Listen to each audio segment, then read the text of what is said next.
Good morning, everybody. Welcome to Unit 3, which is our drama study unit. Obviously, we're doing Death of a Salesman. At this point, at the start of the unit, you should have read the entire play. If you're close to getting it done, but just not quite there, knock it out as fast as you can. Please make sure you read it all before you start the unit, because you're going to get the most out of everything that we're doing. And I'm going to talk a lot about the end of the play. So this play is kind of the cornerstone of North American, especially American drama. It's a play that's been on Broadway for a long, long time. It's been played by many very famous actors, the character Willy Loman, and studied in a great deal of high schools. And the reason why it is studied in all these high schools, and we're taking a look at it, is because it's very universal. And what that means is it applies to everybody, anywhere, anytime. The tragedy of Death of a Salesman is that everybody who reads it can see a piece of themselves in Willy Loman, in Biff, in Happy, or in Linda.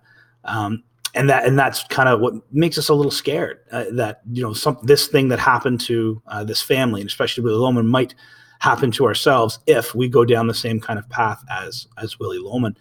I will be putting another video on. The next video is going to talk about the concept of the tragic hero. And that really, Willy Loman really is a tragic hero.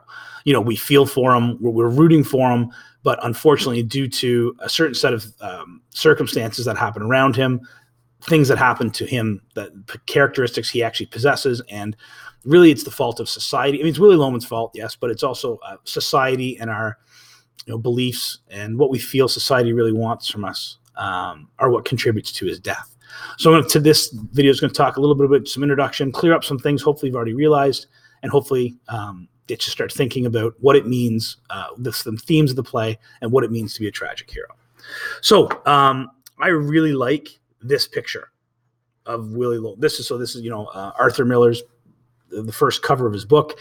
This is, I think, the quintessential Willy Loman. He's kind of seen, it looks like he's kind of walking at night, carrying these great big heavy suitcases. His back is bowed. He looks tired. He's seen from behind. He kind of looks down.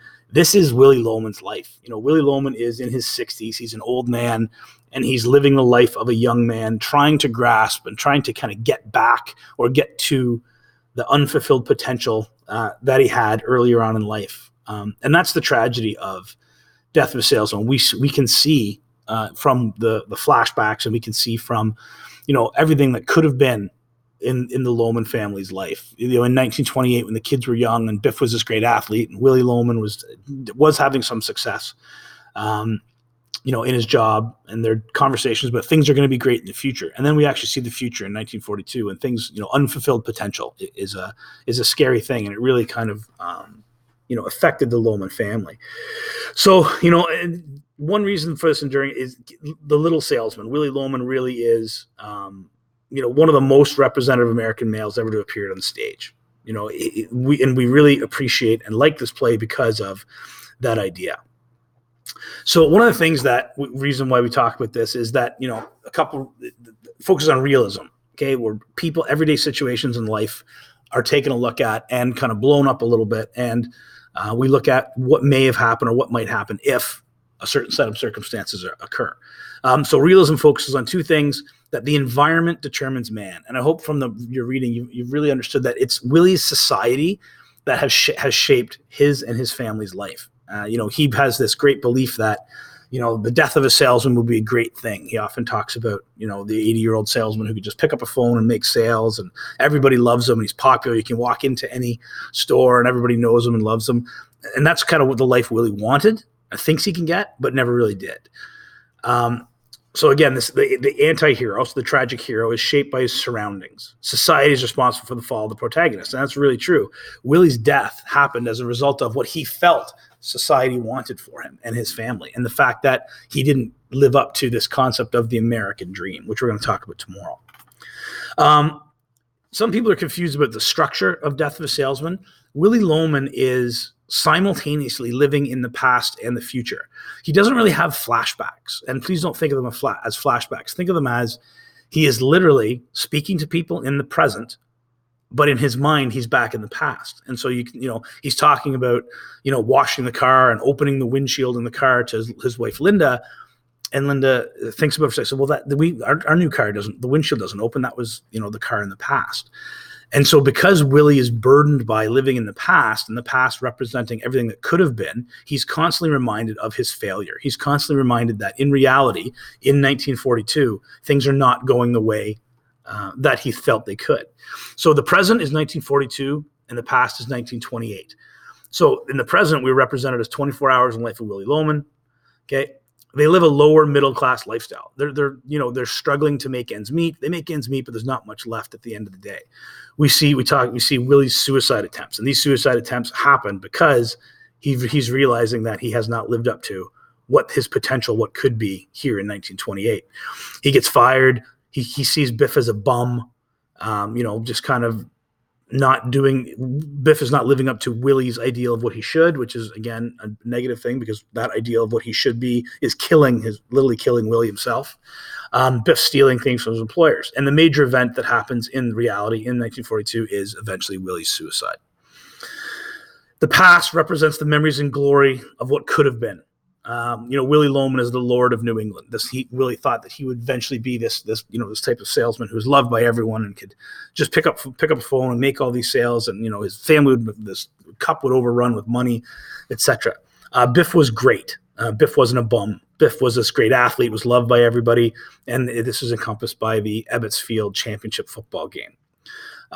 Washing the car is kind of a big symbol in this play for Willie out with his boys outside doing what they should be doing. Bernard is a nerd. Bernard, when the boys were young, Willie put misplaced priority on certain things. Bernard did great in school, but Willie always kind of laughed that off and called Bernard a nerd, whereas Biff didn't do well in school, but was very popular and athletic, and Willie put emphasis on those things. Eventually Bernard becomes extremely successful, and, Willie actually goes to him for help all the time. And so the potential of Ben offering him his Alaskan adventure, if Willie this is the kind of thing Willie should be doing. Willie should be kind of working outside, in a mine, or especially as a carpenter doing his hands. He was always happiest when he did that.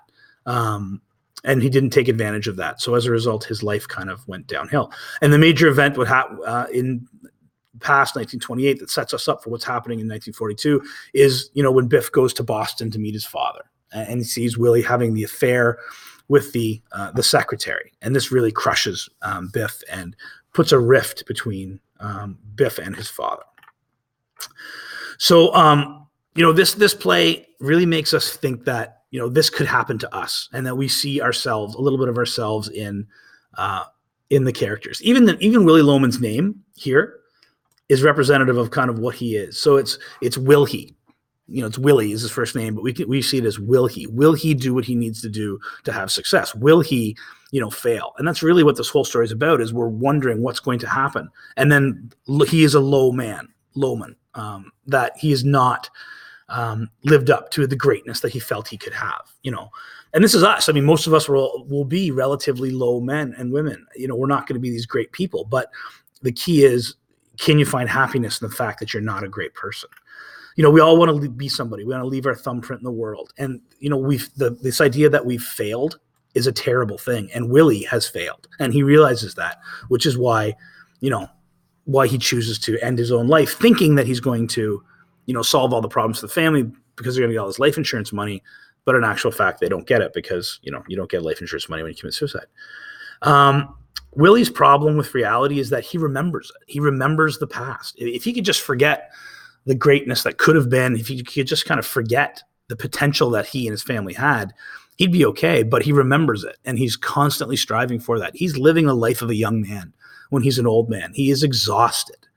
And that's really the tragedy that we see in Linda looking at her husband. She loves her husband, and he's just exhausted all the time, trying to do whatever he can to kind of, bang out as much money as he possibly can for the family. Really, the play is in 1942, but it comes from a point in 1928, and that's a really important thing to remember here. Willie is simultaneously living in the future, but remembering the past, and his past is haunting him. And the past is really what creates everything that he does in his constant attempt to get greatness. So please try to remember that when we go through and do all our work for this unit.